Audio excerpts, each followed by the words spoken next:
All right, guys, today starts November Souping with Friends. Today I'm going to show you how you can get the most out of beef bones. We're hoping to get beef broth, bone broth, and maybe a little bit of canned shredded beef out of it. So let me get my pot full of hot water and we'll get started. All right, I have my pan about a third of the way full. This water's almost boiling. This is our off-grid hot water heater that sits on our wood stove. We're going to start out on the wood stove today because basically we're just going to cook these bones down until the meat on the bones is soft and ready to come off and separates from the bone. Now these are neck bones, and as you can see there's like a little bit of meat on there, but it would take a lot of time and energy to cut it all off before it's cooked, so I just put it in the water and cook it down and then it falls off the bone, which is great. Now these are neck bones that I got gifted. I had a friend that had a couple cows butchered, but they didn't want the neck. And so the butcher is really cool and he like uses the bone saw or something magical and cuts them into these little cubes so they're not like those giant vertebrae.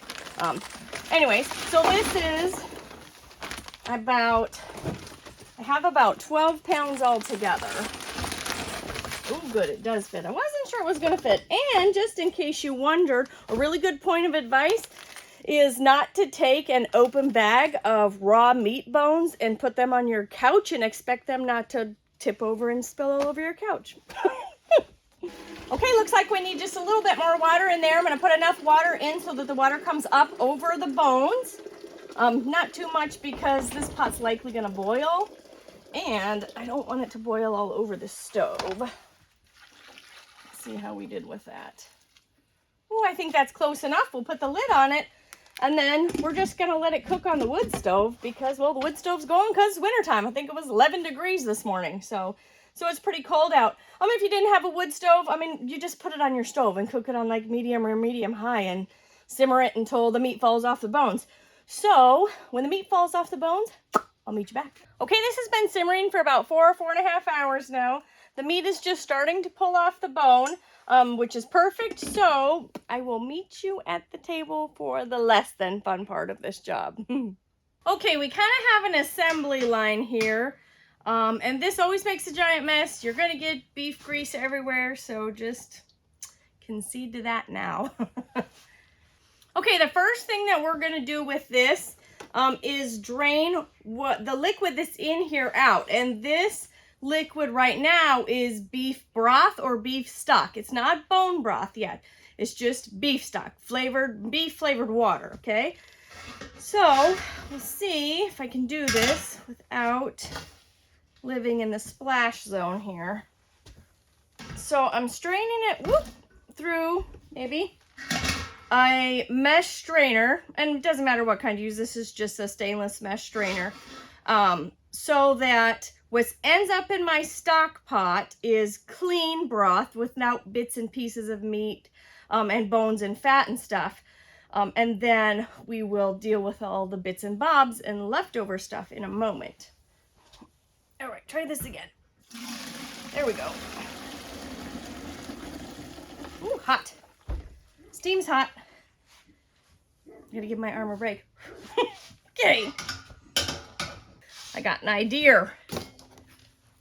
About this, and then I don't have to worry about the steam. It can steam my arm away.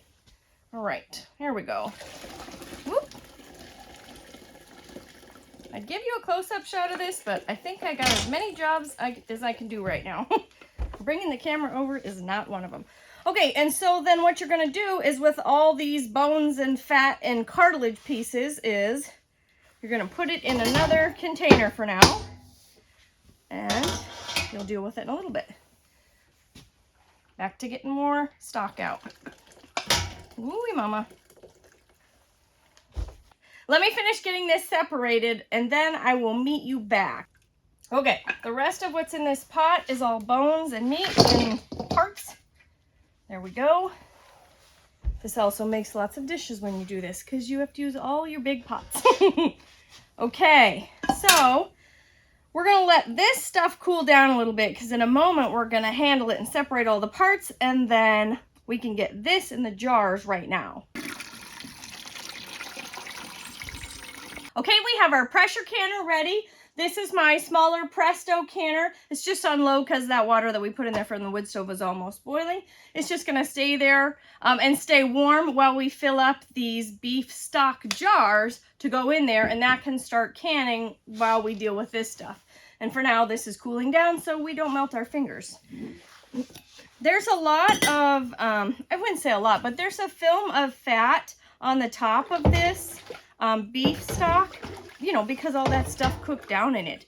So I don't take it out. I don't worry about it too much. I just try to make sure that there's not one jar that has a whole bunch of it in there. So what I do is I will just make sure I stir it before I put it in the jar. These are quart jars. We're going to give it a 1 inch of head space. If you wanted to, sorry, focus, Crystal. If you wanted to add salt or garlic or seasonings, you could do that now. I don't ever add those things until I'm ready to make something. That way I can decide how much of what I want in there and it's not already pre-seasoned. I try to put the jar close to the rim of the pot. That way it doesn't make a big giant mess and my ladle doesn't drip down onto my table because, like I said, it's always a big mess. So I try to mitigate as much of a mess as I can. So let me get these all filled up and then I will meet you back. We'll see how much we ended up with. So far we made up 6 quarts and my small canner will fit 7 quarts. So let's see, there's not enough left in here for a quart, but maybe there's enough left for a pint. I think so, because this is a 2-cup ladle. Ooh, maybe it might be close. If we can make it stretch. Oh yeah. Now might be, oh, maybe there's a tiny bit left in the bottom of this pan. And so we're gonna mix it with the parts of this that are gonna end up going to the dog. And they will be very happy with me this evening because I'll pour it over their dinner. Anytime that I can anything that has fat in it, I use a little bit of white vinegar on a paper towel and clean the edge really good because the fat on the edge of that rim will make it not seal so great, or at least risk not sealing. So you want it like squeaky clean, okay? Then you're gonna put your lid on there and your ring, and you're gonna turn it on there finger tight, which means that you wait till it just catches and then you do 1/8 of a turn more, keeping it tight.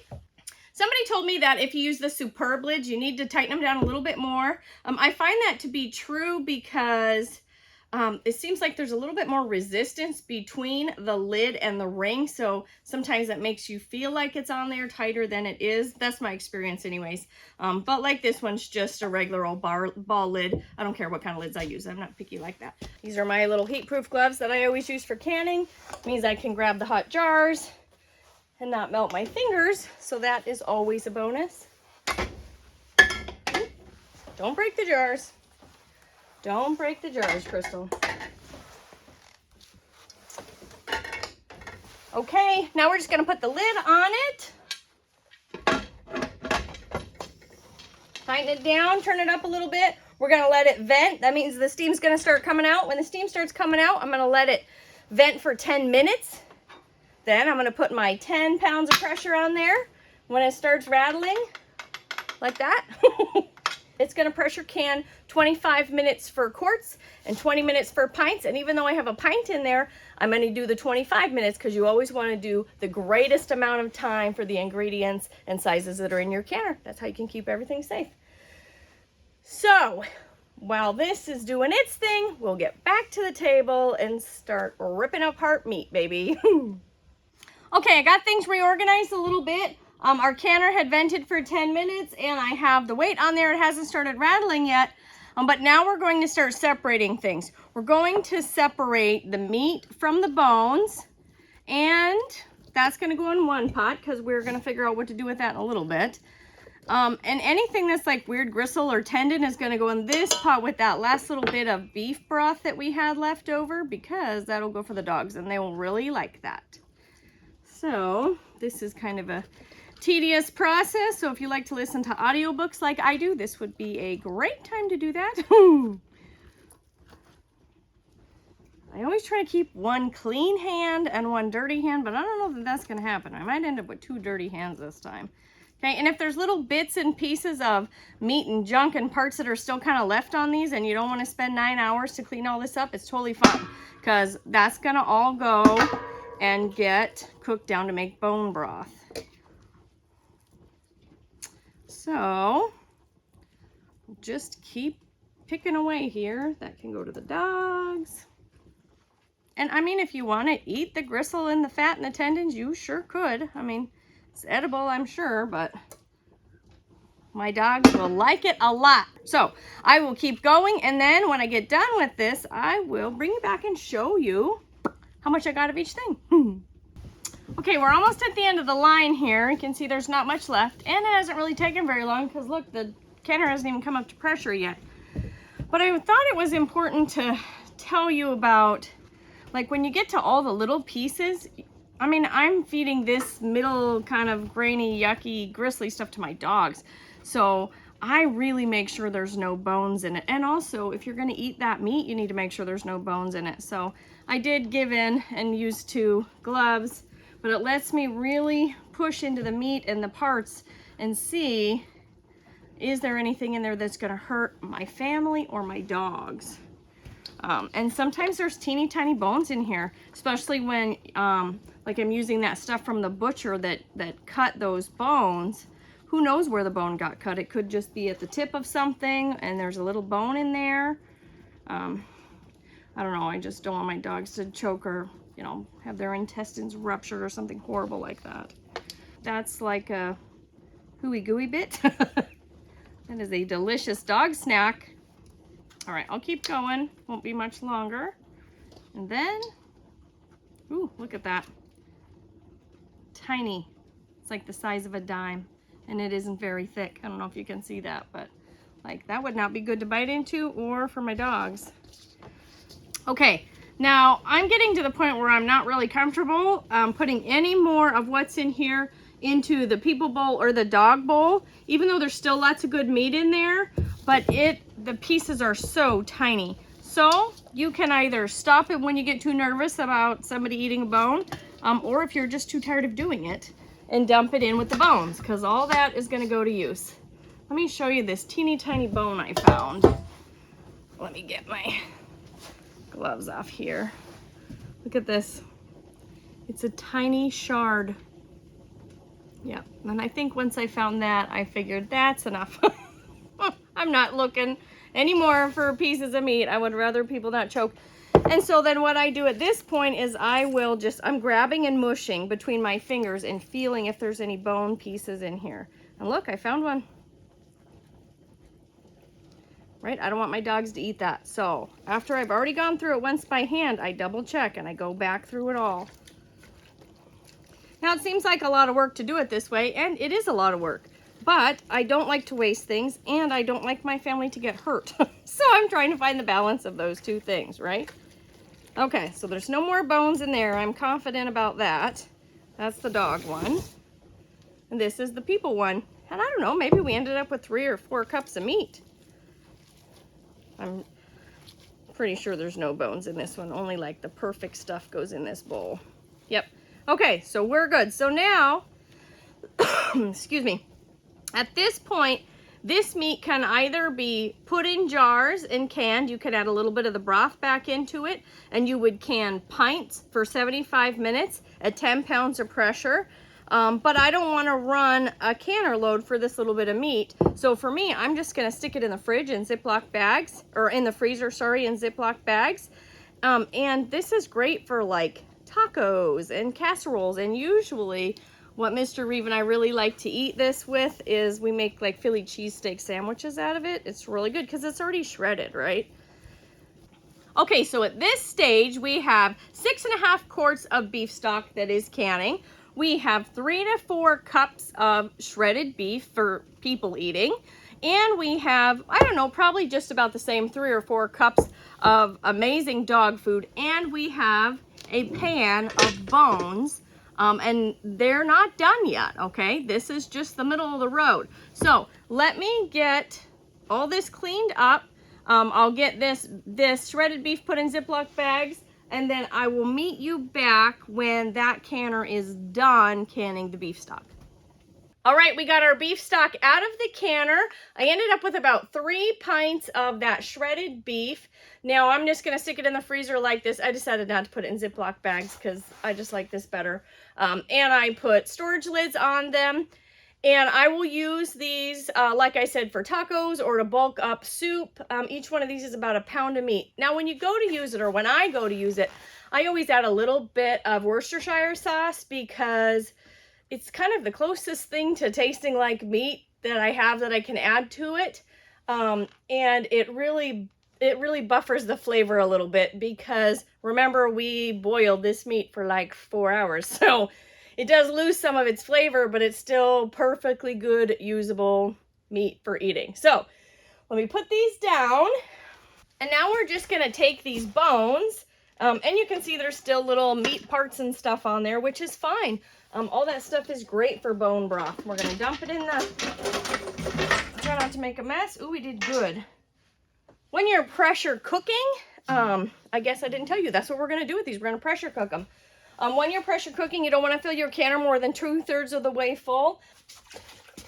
Okay, we have it about 2/3 of the way full of water. We're gonna put our lid on, and now we're going to pressure cook these bones in this liquid. Now, if I had an electric roaster oven, I could put this in the roaster oven with water and cook it down, but that's a lot of electricity. And we live off grid. We have a tiny little solar system. So in order to run something like that with a heating element in it for 24 hours, I would have to put $5 a gallon of fuel in the generator and run it the whole time. So that's not, that's not gonna work for me. So what I do instead is I pressure cook these bones at 15 pounds of pressure because that will really push and pull the nutrients and the minerals out of these bones. And I do that for an hour. Just like we did for the pressure canning, we're gonna let this come kind of all up to temperature on its own. It's gonna start venting. It's gonna vent for 10 minutes. Then I'm gonna put a 15-pound weight on top of it, wait for it to start rocking, and then I'm gonna set the timer for an hour because burning an hour's worth of propane is significantly cheaper than 24 hours worth of generator fuel. So I will see you back when the pressure cooking part is done. All right, let's see if I can get these girls to obey. I know this is pretty tasty. I decided to just give it all to them now. Are you so excited you're shaking? Oh my goodness. You gotta wait for it, girl. Good girl, Juniper. Holly, it's not your turn. You gotta sit. Yeah, they sometimes get confused on whose food is whose. Maybe it's because they both have blue bowls, huh? You gotta wait for it, girl. You wait for it. Look at me. Good girl. What do you think, girls? You approve of canning leftovers? Oh my goodness. Yeah, I don't have any more, buddy. That was all. Was it good? Are you happy about that? Yeah? Say hello, everybody. Say, Mom, get that out of my face. Just...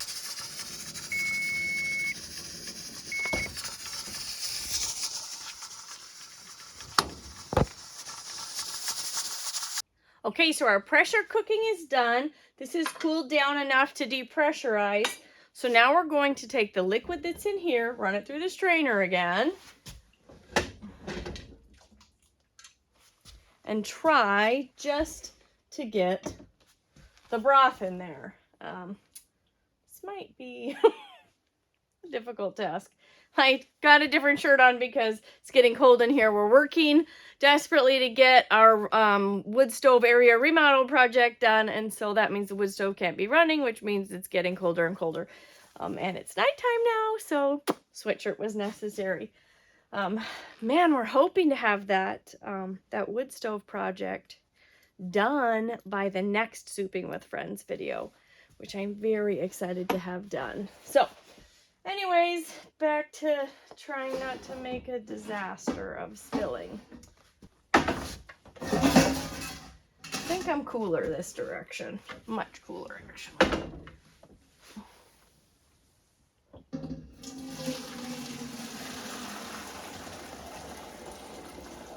Ooh, getting heavy. Getting heavy. All right.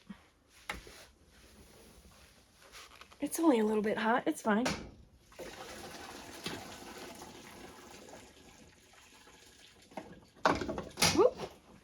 Okay. Okay, so now, just like we did with the beef stock, we are going to put this bone broth now in jars. Well, we made exactly 7 quarts. I don't know how we looked out on that, but we did.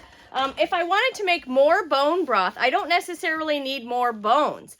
I would have put more water in a larger canner. I have a 37 quart canner, and that would have made probably twice as much bone broth, and I would have cooked it for significantly longer. I probably would have pressure canned in my big canner. If I filled it up 2/3 the way with water, I probably would have pressure cooked those bones for 15 pounds of pressure for probably 2.5 to 3 hours. And that is probably about the max I would have been able to get out of those bones. But today we just did a smaller batch because, well, I don't want to run the canner for 3 hours.